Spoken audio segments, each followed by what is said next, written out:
Sigurado na ba tayo sa ating susunod na hakbang o mga desisyon? Narito ang mga bersikulo na tumutukoy o nakapagbibigay ng gabay at patnubay. Santiago chapter 1 verse 5. Tatapwat kung ang sino man sa inyo'y kulang sa karunungan, ay humingi sa Diyos na nagbibigay, nagsagana sa lahat at hindi nanunumbat, at ito'y ibibigay sa Kanya. Yes, maaring humingi ako ng karunungan sa Diyos na nagbibigay ng sagana sa lahat, at ito ay ibibigay sa akin. Mga awit, chapter 32 verse 8. Ibibigay ko ang turo at ituturo kita sa landas na iyong lalakaran. Aking papantayan ang aking mga mata sa iyo.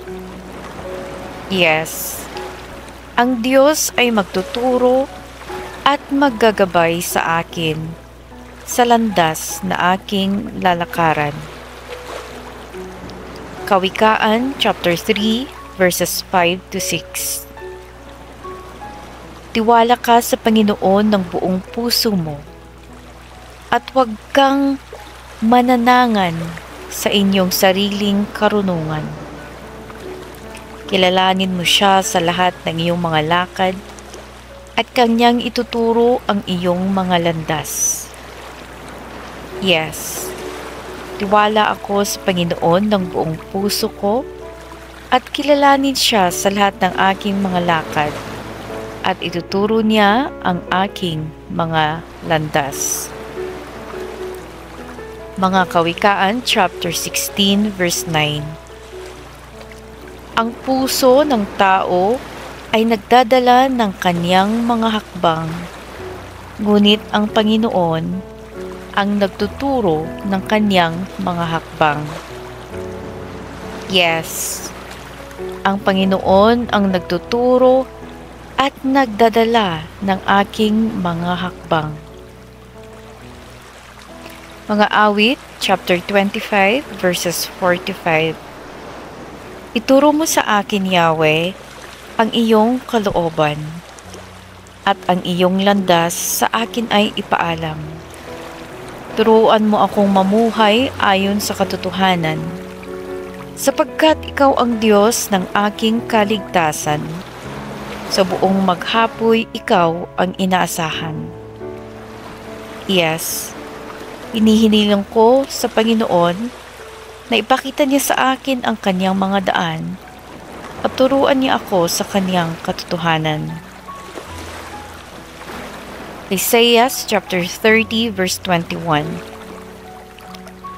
Saan man kayo pumaling sa kaliwa o sa kanan, maririnig ninyo ang kanyang tinig na nagsasabing, ito ang daan, dito kayo lumakad.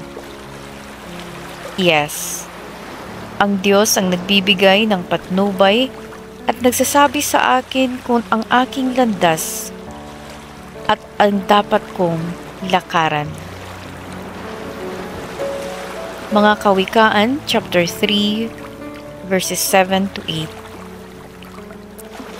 Huwag mong ipagyabang ang iyong nalalaman. Igalang mo't sundin si Yahweh at lumayo ka sa kasamaan. Sa gayon, ikaw ay lalakas at magiging matatag. Mawawala ang pigati, gagaling ang iyong mga sugat.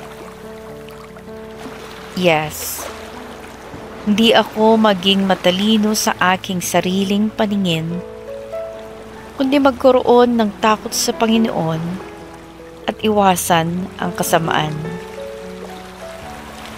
Kawikaan, chapter 4, verse 5. Salita ko'y huwag mong lilimutin o tatalikuran.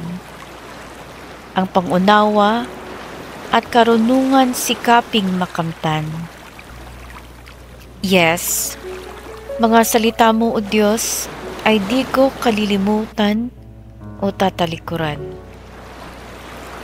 Kawikaan chapter 13, verse 14 and 20. Ang mga turo ng matalino ay bukal ng buhay.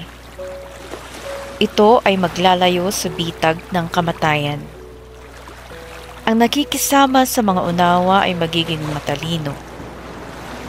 Ngunit ang kasama ng mangmang ay masusuong sa gulo. Yes, magkikisama ako sa mga matalino na ang mga turo ay maglalayo sa aking kapahamakan. Kawikaan chapter 16, verse 1 and 9. Ang mga balak ng isipan ay sa tao nagmumula. Ngunit mula kay Yahweh ang sagot ng dila. Ang tao ang nagbabalak, ngunit si Yahweh ang nagpapatupad. Yes, ano man ang aking mga balak, si Yahweh pa din ang nagpapatupad. 2 Timoteo chapter 3 verse 16. Ang lahat ng kasulatan ay kinasiyan ng Diyos at kapakapik-kinabang sa pagtuturo ng katotohanan, sa pagsaway sa kamalian, sa pagtutuwid sa likong gawain, at pagsasanay para sa matuwid na pamumuhay. Yes, ang kasulatan o Biblia ang aking gabay na magtuturo sa aking tamang landas habang buhay. Santiago chapter 3 verse 17. Ngunit ang karunungang mula sa langit, una sa lahat, ay malinis, mapayapa, maamo, mapagbigay, puno ng awa, masaganang namumunga ng mabubuting gawa, hindi nagtatangi at hindi nagkukunwari. Yes, ang karunungang mula sa langit ay sumasa akin. Jeremiah chapter 33 verse 3. Kung manalangin ka sa akin, tutugunan kita at ipapahayag ko sa iyo ang mga bagay na dakila at mahiwaga na hindi mo pa nalalaman. Yes, mananalangin ako sa Diyos at sasabihin niya sa akin ang mga dakila at mahiwaga na hindi ko pa alam. Ang mga talatang ito ay nagbibigay diin sa kahalagahan ng pagtitiwala sa Diyos, paghingi ng kanyang patnubay, at pagtanggap ng kanyang mga aral upang magkaroon ng gabay sa bawat hakbang ng ating buhay.